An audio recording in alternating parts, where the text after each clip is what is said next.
트럼프 왜 갑자기 아침에 한국에 관세를 부과했는가? 15%에서 25%로 트럼프가 왜 관세를 부과했는지 오늘 여러 가지 해석들이 다양한 해석들이 나오고 있는데요. 지금 현재 가장 많이 나오는 이야기가 5개 정도의 측면인데 저는 좀 다르게 보고 있어요. 2주는 못 갈 것 같아요.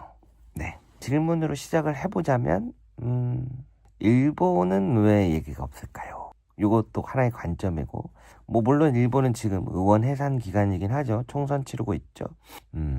아마 저는 북한이 될 것 같은데 해석을 어떻게 하냐가 굉장히 말미가 달라질 수도 있는데, 캐나다 잠수함 계약도 일리가 있죠. 정확하게는 캐나다를 미국이 먹으려고 하는데 중국과 무역을 하려고 하니 관세를 100% 때리겠다라고 얘기를 하면서 한국과 뭔가 또 계약한다 그러니까 막고 싶은 걸까요? 그런 방면의 분석도 일리가 있어요.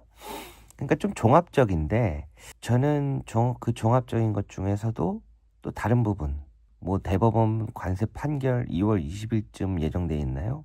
그것도 명확하진 않아요. 원래 1월 15일에 한다 그랬다가 1월 20일에 낸다 그랬다가 지금 또 밀린 거니까 그 날짜도 사실상 정확하다 할 수 없는 날짜인데, 그러한 것에 대해서도 이야기해 볼 수도 있고, 미네소타에서 아이스가 사고 쳐서 그거를 돌리려고 한다. 그것도 하나의 이야기가 될 수도 있고요. 한국이 잘 나가니까 배 아픈 돌 아프네요. 그것도 맞을 수도 있어요.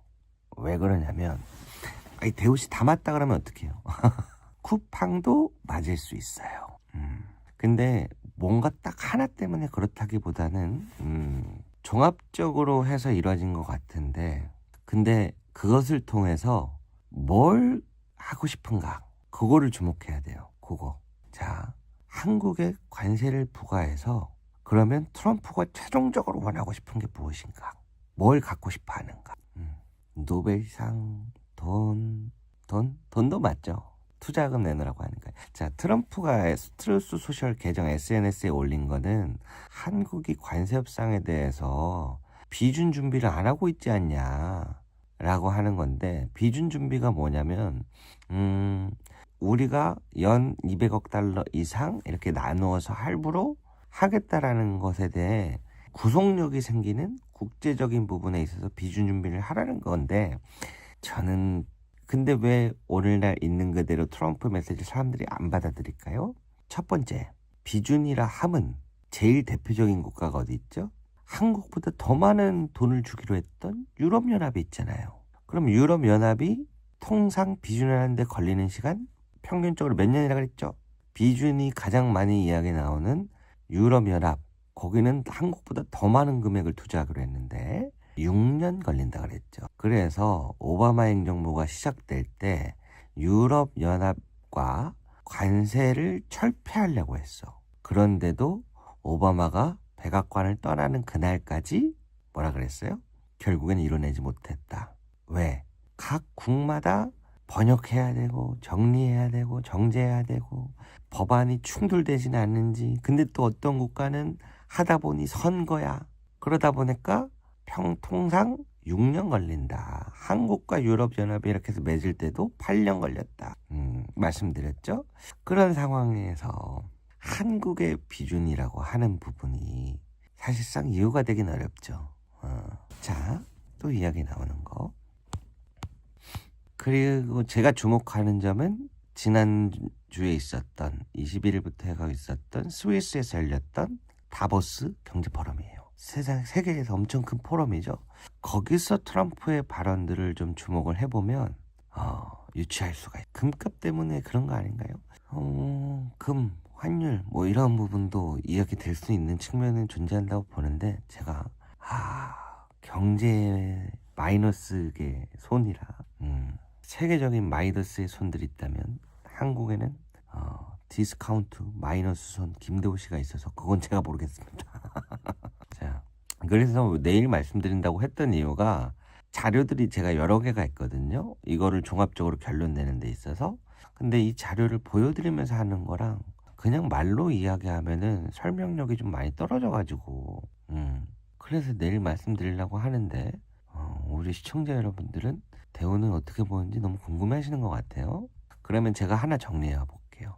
안 그래도 오늘 지우 씨가 서픽스 출연한다고 관세 이야기 나온다는데 어떻게 생각하는지 좀 정리 좀 해달라 해서 기존의 기사들 나와 있는 거 말고 뭐 관세 판결 때문이다 또는 쿠팡 로비 때문이다 또 뭐가 있었지 뭐 캐나다 관련된 그런 것 때문이다 지금 미네소타에서 이뤄진 총격 관련해 갖고 철수시켰거든요. 요원들 이슈가 너무 불거져 가지고 그런 것에 대한 시선 돌리기다 뭐 여러 가지 이야기가 아니면 중간 선거를 앞두고 돈 때문에 실적 때문이다 이렇게 이야기들이 나오는데 제가 지우 씨한테 정리를 해줬어요. 지난 미국이 발표했던 NSS 국가안보 전략을 살펴보면 국가안보 전략의 내용이 뭐죠? 요거죠. 이 한국을 보시면 핵심적이나 조건부 동맹 쪽으로 북한 억제에 대한 분담, 연계예요. 그러니까 지금 미국은 한국에 대해서 새로운 국가안보 전략에 뭐라고 표기를 해놨냐? 북한 억제에 대한 분담, 연계라고 적어놨는데 그 부분 찾달라. 그리고 김민석 총리가 지난주에 미국 방문하고 왔잖아요. 이제 많은 사람들이 뭐 소년보 목사 얘기하고 무슨 쿠팡 때문에 이제 갔겠다. 그것 내용도 나왔다고는 했는데 그거는 이제 뭐 나중에 살펴봐야겠죠. 확인을. 그런데 제가 확인한 점은 뭐가 있냐면 김민석 총리가 3프로에 나와서도 이제 이야기를 한 부분들이 있는데 벤스 부통령과의 한 라인을 구축했다라고 했어요. 그래서 미국과의 전진이 있었다. 그런데 하루도 안 돼서 관세를 부과했죠. 그럼 제가 여기서 품는 의문점이 뭐냐면 벤스 부통령이 뭘 물어봤냐. 북한과 대화의 문을 열려면 어떻게 해야 됩니까? 라는 이야기가 오갔어요. 이거는 보도 안 돼 있어요. 어디든. 이거는 뉴욕 대회 한라인에서 받은 정보입니다. 벤스 부통령이 김민석 총리한테 미스터 킴, 우리 북한과 대화하고 싶은데 문을 어떻게 열면 좋을까요? South Korea 특사 가능? 이 얘기가 나왔어요. 그러면 무슨 느낌이 들죠? 여기가 지금 확실히 북한과 관련해서 뭔가 해보고 싶구나. 그런데 지금 도널드 트럼프 대통령이 주요 국가에서 본인이 취하고 싶을 때 하는 행동이 뭐가 있죠? 베네수엘라를 보셨고 이란을 보고 계시고 이란 항모가 지금 이동돼 있죠. 이란을 보셨고 그린란드를 보셨어요. 그런데 지난주 스위스에서 열린 다보스 포럼에서 스위스에서 열렸잖아요. 그러면은 미국 대통령이 거기 세계적인 포럼에 참가해서 스위스 사람들에 대해서 좋은 이야기를 보통 해주잖아요. 그 국가에서 열리니까. 그런데 트럼프는 스위스 사람들한테 뭐라고 얘기를 했어요? 저희들은 스위스 사람들 미국한테 고마워해야 한다. Why? 스위스가 시계 팔아서 돈 벌었는데 그거를 미국인들이 다 사줘서 그런 거 아니냐. 롤렉스. 응? 그래서 내가 한번 스위스에 관세를 매겨봤더니 잘 나가던 스위스가 휘청거리지 않냐. 그랬더니 각 고위 관료들이 그냥 쩔쩔매면서 찾아오더라. 스위스가 잘 살던 건 미국 저택이다. 고마워야 할 줄 알아야 된다. 이게 바로 오늘날 미국 트럼프가 주요 국가를 컨트롤하는 방식이죠. 그리고 일본은 지금 총선을 내달 8일까지 총선을 치르고 있는 상태라서 이거 다음에 한번 정리해 드릴 건데 그러한 점들도 하나 있고 그래서 러시아 우크라이나가 종료가 되면 러우 전쟁이 종료되면 뭐라 그랬죠? 북극 항로 개척에 있어서 러시아를 비롯해서 미국 또한 한국의 필요성이 있어요. 러시아는 지금 두 곳을 보고 있다 그랬죠? 북한의 북극 항로 중간 거점을 둘 건지 아니면 한국의 부산항을 한번 협력해보자고 이야기할 건지 주목될 것이다. 그 부분 말씀드리고 있는데 이거는 다른 나라도 마찬가지예요. 그래서 이번 지선에서 부산시장 싸움이 굉장히 중요할 수밖에 없다. 이런 얘기가 나오죠. 그런 가운데 쿠팡 측의 로비도 있었고 그리고 대법원 관세 판결 2월 20일로 예정되어 있긴 한데 이미 2차례나 연기돼서 2월 20일도 확실치는 않아요. 근데 지난번에 대법원 신속심리가 열릴 때 어떻게 됐어요? 마지막 단추가 한국이었어요. 그래서 한국과 좋은 협상과 경조의 팩으로 잘하고 갈 수밖에 없었다라는 분석을 한번 해드린 적이 있는데 기억나시는 분도 있을 거예요. 그런데 그러면 저거 대법원 관세 판결이 왜 지금 첨예한 부분 중에 하나냐. 첫 번째로는 로버트 데버츠 대법원장이 트럼프 편을 들지 않아요. 공화당임에도 불구하고. 왜 그렇다 그랬죠?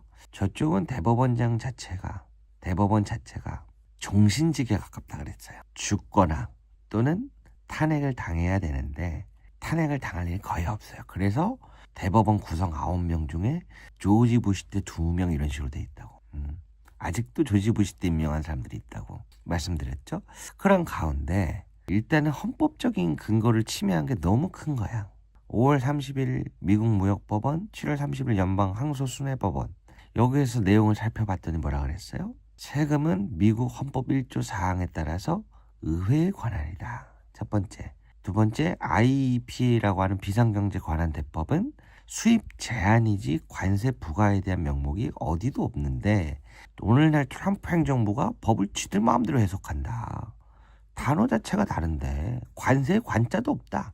굉장히 원초적인 부분에 있어서 문제이기 때문에 앞으로 트럼프의 임기는 정해져 있지만 앞으로 평생 해야 되는 이 사람들 입장에서는 도저히 트럼프 손을 들어주기 힘든 부분이 존재하는 거예요. 그러한 싸움에서 이제 정치적으로 어떻게 이걸 바꿔나갈 거냐의 싸움이죠.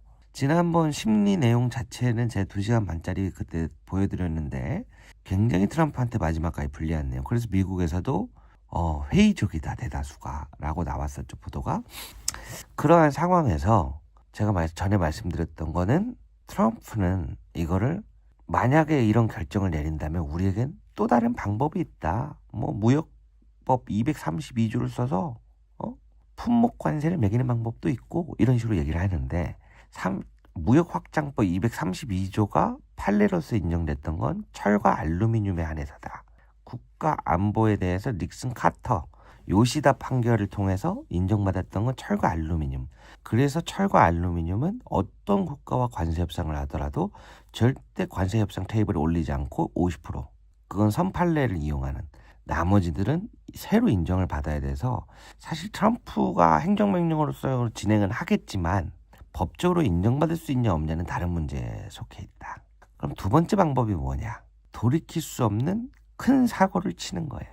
그래서 지금도 트럼프는 내가 관세를 매김으로써 세계의 전쟁을 막고 있다. 안 보이냐? 관세를 매김으로써 미국이 드디어 돈을 벌고 있다. 안 보이냐? 관세를 매기면 주가가 내려간다 그랬는데 지금 올라가고 있지 않냐? 근데 여기서도 재밌는 점.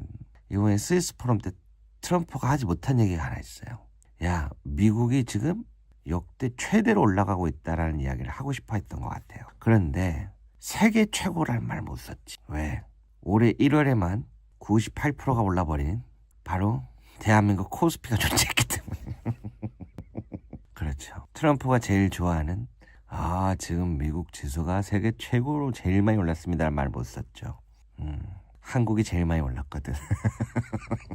그러한 부분도 있고 스위스 다보스 포럼에서도 주목받는 게 우리 한국 현대차 그리고 구리 아연 팔란티어 계약 공급 체결 히토리 이런 여러 가지 광물들 이야기가 나왔는데 조심스럽긴 하더라고요.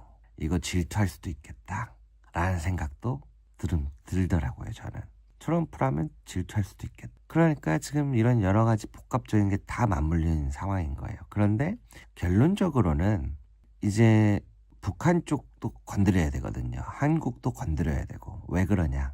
자, 보세요. 캐나다 51번째 주가 되라고 4월 2일 처음으로 캐나다와 멕시코에 관세를 부과했죠. 근데 사실은 캐나다와 멕시코 따로 협정이 있어서 그동안 관세가 제대로 부과 안 되어 왔다고 볼 수도 있어요.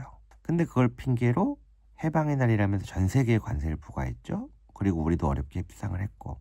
그러면은 캐나다를 먹고 그리고 얼마 전에 사진을 올렸죠. 지난번에 보여드렸던 건데 무슨 사진이었죠? 그린란드에 깃발을 꽂은 사진이에요. 지난번에 이제 우크라이나 협상 관련해서 유럽 국가들 모였을 때인데 요거를 합성해서 올렸어요. 근데 자세히 봤더니 캐나다랑 그린란드가 이미 미국 땅이 되어 있는 사진을 합성해서 올렸네요. 이렇게 굉장히 자기가 갖고 싶어 하는 걸 어떻게든 가지려고 해요. 자, 그럼 캐나다와 그린란드를 갖게 되면 어떻게 될까요? 자, 여기 보시면 가운데 그린란드가 보이시죠? 저 원을 보세요. 저 원 기준으로 해서 맨 위에 보시면 US 알래스카, 그리고 그 옆에 캐나다, 그리고 그 밑에 그린란드, 그리고 그 옆에 유나이티드 스테이트 아메리카, 그리고 그 오른쪽에 보니까 러시아가 쫙 나와 있죠. 이 가운데에서 이렇게 동그라미로 그려져 있잖아요. 서점선으로. 여기가 이제 북극해가 녹으면서 앞으로 북극 항로 개척지들이 될 거예요. 지난번에 0에서 22km, 그리고 370km는 배타적 경제 수역, 우리 바깥에 공부해 왔잖아요, 서로. 그래야 캐나다와 그린란드를 다 먹으면 어떻게 되겠어요? 미국이 북극 항로 개척에 있어서 러시아와 거의 비등한 주도권을 가져가죠. 그런데 둘이서 북극 항로 개척 가지고 놀다가 충돌하면 안 되잖아. 그래서 저는 우크라이나 러시아 종전이 끝나면 러시아와 트럼프는 손을 잡을 거고 이 두 개를 짬짬해서 나눠 먹을 거다. 그래서 지금 종전협상안이 러시아에 일방적으로 유리한 안이다. 매우가 아니라 그냥 러시아 편이죠. 뭐. 야, 젤렌스키야, 까불지 말고 러시아가 해달라는 대로 해줘 라고 하는 거니까요. 중재하는 것 같지만. 그러면 자, 이제 여기서 그러면 한국은 왜 지금 건드는 거예요? 바로 우리는 그런 얘기를 한 적이 없지만 한국과 일본이 수조 원을 들고 기다리고 있다고 했던 LNG 알래스카 사업을 하려고 할 겁니다. LNG 알래스카 사업이 뭐라 그랬죠? 그렇습니다. 석유도 수입하는 나라 아메리카가 아시아에 석유를 파는 공급망을 구축하는 게 LNG 알래스카 프로젝트입니다. 캐나다를 뺏어오면, 그리고 지금 베네수엘라에서 석유 미국으로 계속 옮기고 있죠. 그 다음 이란, 그리고 그 가운데에 있어서 필요한 중간지인 그린란드. 이 프로젝트는 계속 이어져 오고 있는 거예요. 이해되셨죠? 그러니까 자기의 이러한 공급망, 지금 원래 사실 유엔이나 세계는 어떤 방향으로 가냐, 오늘날 공급망 구축이 중요해졌는데 우리 서로 잘 협의를 해봅시다가 사실은 정론이에요. 근데 미국이 어떻게 해요? 야, 우리가 정하는 게 정론이야. 조용히 해. 무슨 힘 있는 자가 갖는 거예요. 까불지 마. 그런 상황이죠. 이게 지금 미국 트럼프가 구축하는 구상입니다. LNG 알래스카 프로젝트라는 게. 그런데 문제가 있죠. 야, 우리 세빙선이 없는데 해군 함대도 중국 견제하려면 만들어야 되는데 우리 조선업이 안 되잖아. 어떡하냐? 그래서 발동하는 게 대한민국의 마스가 프로젝트예요. 왜? 일본 안보 그 투자 문서를 보면 일본도 지금 조선이 사양 산업이라서 원래 이번 연도에 조 단위를 들여서 다시 조선업을 살리려고 정부 펀딩을 하려고 만들어내려고 그랬어요. 그래서 일본은 돈을 투자하는 형태, 그 돈으로 이제 한국이 만드는 거죠. 약간 그런 형태로 갈 것 같은데. 그래서 이 이야기를 왜 다 말씀을 이렇게 길게 드렸냐면, 트럼프 대통령은 한국에 절대로 함부로 할 수 없어요. 함부로 할 수 없는데 앞으로 한국과 해야 될 게 많다고 느꼈는데 주도권 싸움을 가고 싶은 거예요. 그런데 지금까지 써온 방법 중에서 가장 본인이 잘 먹힌다고 생각하는 방법이 첫 번째는 그냥 관세를 때리는 거예요. 그래서 이건 사실 주도권 싸움입니다. 기싸움이에요. 근데 또 어디 톡방에서 뭐 미군 항공모함 온다 막 이런 얘기 하고 있는데 다 이런 거 있죠. 그래서 저는 마지막에 써놓은 것처럼 그린란드 관련해서 유럽의 관세 부과를 한다 그랬는데 그린란드에 파병국 보낸 8개 국가, 근데 왜 취소했어요? 유럽 국가들이 야, 우리 미국 채권 다 팔자, 그러면 안 되겠다 우리도. 그러자 트럼프가 유럽의 관세를 부과하는 걸 처리하겠습니다 라고 얘기했죠. 왜? 그리고 나서 지수가 좀 올라갔는데 전에도 그렇듯이 계속해서 이야기해왔어요. 자기가 이거 덕분에 지금 미국이 호황을 누리고 있다 라고 주장을 하고 있죠. 첨예하게 하는 부분들이 많이 있어요. 자기가 그동안 오래 주장해온 만큼 그게 흔들리기 시작하면 트럼프는 언제 그랬냐는 듯 쳐봐요. 그렇게 우리도 미국의 의존도를 높일 게 아니라 미국이 한국의 의존도를 높일 수 있도록 강해져야 합니다. 미국은 자기가 아쉬운 게 생기면 와 이래놓고 다음날 가서 생각해보니 그는 너무 멋진 친구예요. 나는 그가 자랑스러워요 하는 사람입니다. 그래서 저는 이게 오래가지 못할 거라고 봅니다. 왜? 이거는 일본이 대체할 수 있는 능력들과 기술들이 아니에요. 한국의 지리적 위치, 장점, 기술. 근데 사실은 미국 입장에서는 그런 생각은 하겠죠. 야, 너네가 지금 분위기 봐서 조금 좀 협조하는 척 좀 해줘. 요건 있겠죠. 그러면서 더 세게 얘기하고 이렇게 눈치 주는 거죠. 야, 지금 나 지금 분위기 안 좋은 거 안 보여? 빨리 니들이 내가 척하면 척해야지 임마 이 자식들아. 지난번 관세 협상 때 제일 많이 나온 이야기 뭐였어요? 야, 2천억 달러, 뭐 3천억 달러 아니어도 되니까 5천억 달러 그냥 말로만이라도 주는 척해 그냥. 근데 우리나라는 어떻게 했어요? 말로만이라도 주는 척을 하다가 그건 우리끼리 약속대라는 걸 아무도 모르는데 안 된다, 위험하다. 그래서 밟을 테면 밟아봐라. 네 발이 뚫릴 테니. 응? 강하게 나갔죠. 이번에도 그런 측면에서 몇 개 있을 것 같아요. 그래서 너무 걱정하지 마세요. 이래봬도 나름대로 굉장히 다각도에서 모든 것들을 반영해봤을 때 내린 종합 결론입니다. 트럼프는 아쉬우면 바로 아쉬운 건 우리가 아니다. 대신 좀 빨리빨리 더 강해져야 되겠죠. 그러니까 너무 걱정하지 마시고요. 저는 2주, 3주 내로 다 해결될 거라고 봅니다.